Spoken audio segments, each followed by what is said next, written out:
বাংলাদেশের সন্দেহে উড়িষ্যার ভদ্রকে আটক পূর্ব মেদিনীপুরের পাঁশকুড়া রাধাবল্লভচক গ্রামের বেশ কয়েকজন বাসিন্দা। পাঁশকুড়া থেকে কাজের সূত্রে উড়িষ্যায় গিয়েছিল পাঁশকুড়ার বেশ কয়েকজন সংখ্যালঘু মানুষজন। এসআইআর কর্মযোগের মধ্যেই বাংলা ভাষায় কথা বলার জন্য বাংলাদেশের সন্দেহে আটক করে তাদের উড়িষ্যার পুলিশ। আর তা নিয়ে চিন্তার ভাঁজ পুলিশের হাতে আটক হওয়া কয়েকজনের পরিবারের। কেউ ফেরিওয়ালা, কেউ বা ব্যবসার লক্ষ্যে উড়িষ্যায় গিয়ে বছরের পর বছর থাকতেন, আর সেখানে এসআইআর প্রক্রিয়াকরণের মধ্যেই বাংলাদেশের সন্দেহে আটক হয় তারা।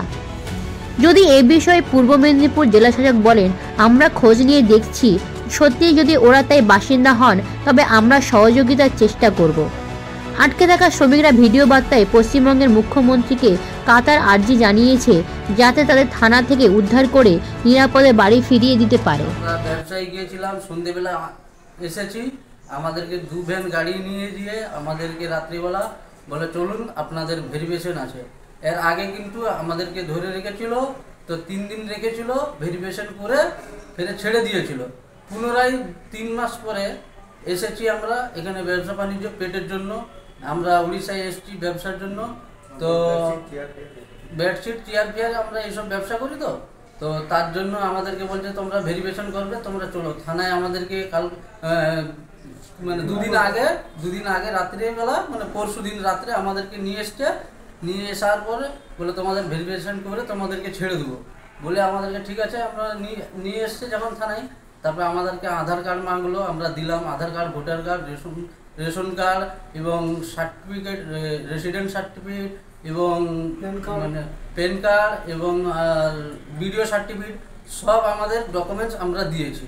দিয়ে যাওয়ার পরে ঠিক আছে বলে আপনাদের ভেরিফিকেশন করে আপনাদেরকে ছেড়ে দেবো বলে আমাদেরকে আজ 3 দিন পুরো আটক করে রেখে দিছে। আমাদেরকে খেতে দেয় না, হ্যাঁ ঠিক মতো।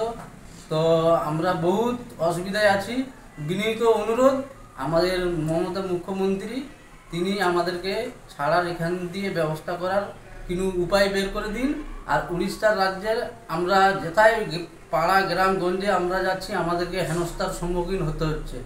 প্লিজ এই ভিডিওটা আমাদের মুখ্যমন্ত্রীর কাছে পৌঁছে দিন, কারণ আমাদের উপর বহুত জুলুম হচ্ছে, আমাদেরকে খেতে পেতে দিচ্ছে না, বহুত মানে কষ্টই আছি আমরা, বুঝতে পেরেছেন? এটা খুব দুর্ভাগ্যজনক ঘটনা। আমরা ভাবছি যে আমরা কোন দেশে বাস করছি। পশ্চিমবাংলার একজন মানুষ, তিনি জাতিগতভাবে তার যে কোনো পরিচিতি হতে পারে, তিনি হিন্দু হতে পারেন, তিনি মুসলিম হতে পারেন, তিনি শিখ হতে পারেন, তিনি খ্রিস্টান হতে পারেন, খালি বাংলা ভাষায় কথা বলছে বলে প্রতিবেশী রাজ্য উড়িষ্যায় তাদেরকে নিয়ে যে ডিটেনশন ক্যাম্পে আটকে রাখা হয়েছে এবং মানসিক এবং শারীরিকভাবে নিগ্রহ করা হচ্ছে। এই ঘটনার আমরা তীব্র নিন্দা করেছি, পরিবারের সঙ্গে আছি। শুধু রাধাবল্লভ চকের 4 জন এবং তমলুকের 1 জন নয়, নন্দীগ্রামেরও 3 জনকে একইভাবে একই জায়গায় আটকে রাখা হয়েছে। আমরা সমস্ত জায়গায় বিডিও রেসিডেন্সিয়াল সার্টিফিকেট নিয়ে থানার মাধ্যমে যোগাযোগ করে পরিবারের সঙ্গে তৃণমূল কংগ্রেস আছে, আমরা পরিবারের পাশে আছি, আমরা কাগজপত্র পাঠিয়েছি। এবং যদি না উড়িষ্যা সরকার ছাড়ে তাহলে কিন্তু এরপর তৃণমূল কংগ্রেসের নেতৃত্বেই আমরা পাঁশকুড়াতে বৃহত্তর আন্দোলন করব। কারণ এর আগে বিগত দিনে যারা পরিযায়ী শ্রমিক হিসাবে কাজ করতো, ওখানে আপনার ফেরি কাজ করতো, তাদেরকে শারীরিকভাবে নিগ্রহ করে মেরে পা ভেঙে দেওয়া হয়েছিল। এর আগে থানায় আটকে রাখা হয়েছে।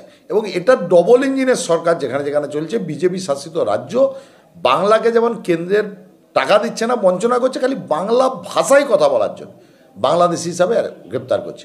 তার কাছে ভোটার কার্ড আছে, তার কাছে আধার কার্ড আছে, রেসিডেন্সিয়াল সার্টিফিকেট যাচ্ছে, তারপরেও আটকে রাখা হচ্ছে। এইভাবে শারীরিক এবং মানসিকভাবে যে নিগ্রহ করা হচ্ছে তার তীব্র নিন্দা আমরা করেছি এবং আমরা পরিবারের পাশে আছি। সর্বত সহযোগিতা আমরা পরিবারকে করব।